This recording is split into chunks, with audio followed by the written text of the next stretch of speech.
Hi అండి, నమస్తే. Welcome to my creative mission. ఈరోజు మన వీడియో వచ్చి దోశలండి. ఒకే దోశ పిండితో నేను 3 టైప్స్ ఆఫ్ దోసెస్ని తయారు చేసి చూపిస్తానండి. చాలా సింపుల్గా తయారు చేసుకోవచ్చు. ఫస్ట్ మనం ఆనియన్ బటర్ మసాలా దోశ తయారు చేసుకోవచ్చు. నెక్స్ట్ ఇది పొటాటో మసాలా దోశ అండి. నెక్స్ట్ వచ్చి పన్నీర్ దోశ. ఈ డిఫరెంట్ టైప్స్ ఆఫ్ దోసెస్ని ఎలా తయారు చేసుకోవాలో చూసేయండి.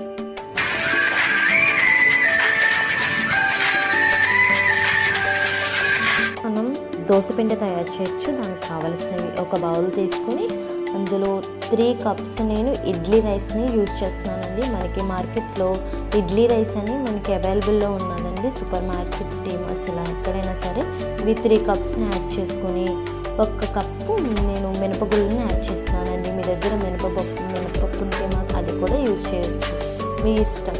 1/2 కప్ చిన్న స్పూన్ మెంతులు, 1/2 కప్ శనగపప్పు ఇవన్నీ యాడ్ చేసి వాష్ చేసుకొని అందులో కొంచెం మంచి వాటర్ యాడ్ చేసి పక్కన పెట్టుకోవాలండి.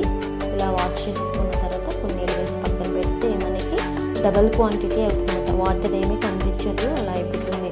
ఇప్పుడు దీనిని మిక్సీ స్మూత్ పేస్ట్లా ఆడుకోవాలండి. అలా ఆడినప్పుడు మనకి అక్కడక్కడ బరకగా ఉంటుంది. అలా ఉన్నప్పటికీ కూడా పర్వాలేదు, ఎందుకంటే మనకి దోశలు అనేవి చాలా క్రంచీగా వస్తాయన్నమాట. లోతుగా ఉన్న దాంట్లో యాడ్ చేసుకున్నప్పుడు ఉదయానికి ఫర్మెంట్ అవుతుంది కదండి, బబుల్స్ అనేవి ఏర్పడి కొంచెం పులుస్తుంది కదా, అప్పుడు మనకి బయటికి పొంగిపోకుండా ఉంటుందండి. మీకు బబుల్స్ చూపిస్తాను, అవి చూడండి. ఇలా ఒక బాక్స్లో వేసుకొని 8 టైట్ చేసుకొని ఫ్రిడ్జ్లో పెట్టుకుంటే 4 to 3 days ఉంటాయి. కొంచెం వాటర్ యాడ్ చేసుకొని దోశ పిండి కన్సిస్టెన్సీలో మనం తయారు చేసుకోవాలి. చూస్తాము కదండి, ఇలా జారుడుగా వస్తే మనకి ఫోల్డింగ్ పడుతుంది అన్నమాట. అలా అన్నప్పుడు స్టవ్ మీద కడాయి పెట్టుకొని అందులో ఆయిల్ యాడ్ చేయాలండి. అలా ఆయిల్ యాడ్ చేసిన తర్వాత శనగపప్పు, కరివేపాకు, ఆవాలు వేసి ఫ్రై చేయాలి. చిన్న చిన్న ముక్కలు కట్ చేసుకున్న చిల్లీస్ని యాడ్ చేసి ఇవి కూడా ఫ్రై చేసి ఆనియన్స్ నేను స్లైసెస్లో కట్ చేసుకున్నానండి. వాటిని కూడా యాడ్ చేసి కొంచెం సేపు ఫ్రై చేయాలి. చిటికడంత సాల్ట్ యాడ్ చేస్తే త్వరగా మనకి మగ్గిపోతాయి. ఇలా అయిన తర్వాత కొంచెం పసుపు యాడ్ చేసి మిక్స్ చేసి ఆల్రెడీ పొటాటోస్ని నేను కుక్ చేసి స్మాష్ చేసి పెట్టుకున్నాను, అవి కూడా యాడ్ చేయాలండి. ఇప్పుడు కొంచెం సరిపడినంత సాల్ట్ని యాడ్ చేసి బాగా కలుపుకోవాలి. ఇలా కలుపుకున్న తర్వాత ఒక సర్వింగ్ ప్లేట్లో తీసుకుని పక్కన పెట్టేసుకోవాలండి. ఇలా పక్కన పెట్టేసుకున్న తర్వాత ఇప్పుడు దోశలోకి మనం రెడ్ చట్నీ మనం తయారు చేసుకోవచ్చు. దాని గురించి మిక్సీ జార్లో కొన్ని ఆనియన్స్, టమాటోస్, మనకి మార్కెట్లో కాశ్మీరీ మిరపకాయలు ఉంటాయండి, అవి యాడ్ చేయొచ్చు. లేదంటే నార్మల్ రెడ్ చిల్లీస్ని యాడ్ చేసి కొంచెం సాల్ట్ని యాడ్ చేసి మిక్సీ పట్టేసుకోవాలి. ఇలా పేస్ట్ అయిన తర్వాత ఒక బౌల్లోకి తీసేసుకుందామండి. ఇది మనకి రెడ్ చట్నీ. యాక్చువల్లీ టిఫిన్లో తినాలనుకుంటే వాటన్నిటిని ఒకసారి మగ్గబెట్టి తయారు చేస్తే ఆనియన్ రెడ్ చట్నీ అవుతుంది. ఈ potato masala next red chutney మనకి రెడీ అయిపోయినాయండి. ఇప్పుడు స్టవ్ మీద ఒక దోశ ప్యాన్ పెట్టేసుకుని దోసెస్ అనేవి మనం వేసేసుకోవచ్చు.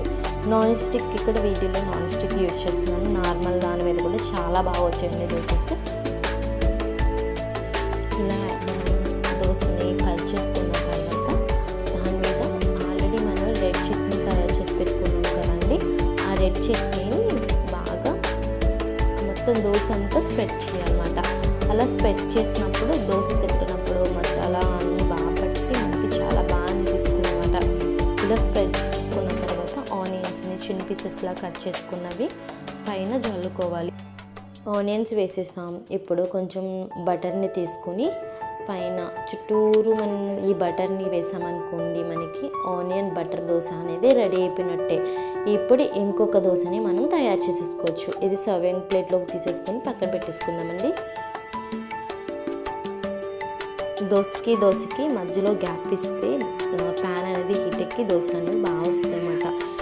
ఇంకొక దోశ యాడ్ చేసుకుని దానికి కూడా ఈ రెడ్ చట్నీ స్ప్రెడ్ చేసుకోవాలి. అలా స్ప్రెడ్ చేసుకున్న తర్వాత ఇందులో కొంచెం ఆనియన్స్ని యాడ్ చేసి పొటాటో మసాలా కర్రీ మనం రెడీ చేసుకున్నాం కదండి, దానిని మధ్యలో పెట్టుకున్నాం. ఇలా పూర్తిగా స్ప్రెడ్ చేసుకోవచ్చు. నేను ఫోల్డింగ్ చేస్తాను కాబట్టి మధ్యలోకి పెట్టుకున్నాను. ఇలా మధ్యలోకి పెట్టుకున్న తర్వాత 2 వైపులు బటర్తో చుట్టూరు బటర్ వేసుకుని ఆయిల్ వేసుకుంటే ఆయిల్ బటర్ కాంబినేషన్ చాలా బాగుంటుంది అన్నమాట. ఇలా ఫోల్డింగ్ చేసేసుకుని ఇది కూడా ప్లేట్లో తీసుకొని పక్కన పెట్టేసుకోవచ్చు. చాలా బాగుంటుందండి దోశ వచ్చి. ఇది ఇలా ఉంది. నెక్స్ట్ ఇంకొక దోశని చేసుకొని సేమ్ అలాగే దీన్ని కూడా రెడ్ చట్నీని స్ప్రెడ్ చేసేసుకొని కొన్ని ఆనియన్స్ని యాడ్ చేసుకున్నాను.